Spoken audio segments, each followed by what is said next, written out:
SDM ने मुआवजा निरस्त करने एसईसीएल को लिखा पत्र। कलेक्ट्रेट के निर्देश पर एसडीएम कटघोरा ने की मलगांव के अंतर्गत भूमि अर्जन की जांच। एसईसीएल के अंतर्गत दीपिका विस्तार परियोजना हेतु अधिग्रहित की गई थी भूमि।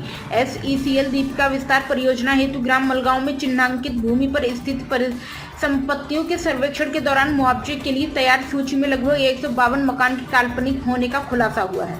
इस संबंध में अनुविभागीय अधिकारी राजस्व कटघोरा से प्राप्त जानकारी के अनुसार मई 2025 में ग्राम मलगांव में स्थित परिसंपत्तियों को हटाकर पूर्णतः विस्थापित किए जाने के दौरान यह ज्ञात हुआ कि मैनेजमेंट बुक के अनुसार भौतिक रूप से परिसंपत्तियां उपलब्ध नहीं है। इस संबंध में एसईसीएल दीपिका के द्वारा 78 ऐसे मकानों की सूची उपलब्ध कराएगी जो मौके पर स्थित नहीं है, अर्थात काल्पनिक मकान है। इस प्रकार विस्थापन के दौरान मौके पर उपस्थित राजस्व अधिकारी कर्मचारी द्वारा 74 मकानों की सूची, जिसमें वर्ष 2018 से 2022 के गूगल अर्थ की फोटो संकलन की गई है। गूगल अर्थ की फोटो के अवलोकन से स्पष्ट रूप से पाया गया है कि उक्त 74 मकान भी मौके पर स्थित नहीं है।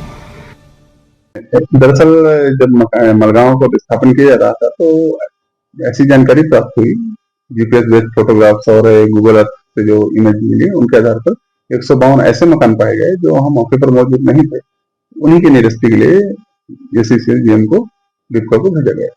अगर ऐसे उसमें लिखा गया है यदि ऐसा भी किसी का भुगतान पूर्व में कर दिया गया है तो उसके लिए वसूली की कितना भुगतान किया ये भी बताएंगे और साथ ही उसकी वसूली की प्रक्रिया भी स्टार्ट करेंगे। बेसिकली आज की जो बैठक थी, क्योंकि मलगांव पूर्णतः विस्थापित हो चुका है, लगभग 1600 मकानों को डिसमेंटल करके डिस्प्लेस किया गया, तो उसमें से कितने को मुआवजा भुगतान हो गया है तो उसी पर अभी जितने एप्लीकेशन आए हैं तो जो बजट अभी आवेदन है लगभग उनके पास 300 एप्लीकेशन शेष है, दोनों आवेदन पर अभियान चलाकर भुगतान करने के 1 सप्ताह के अंदर भुगतान किए जाने के निर्देश दिए गए हैं।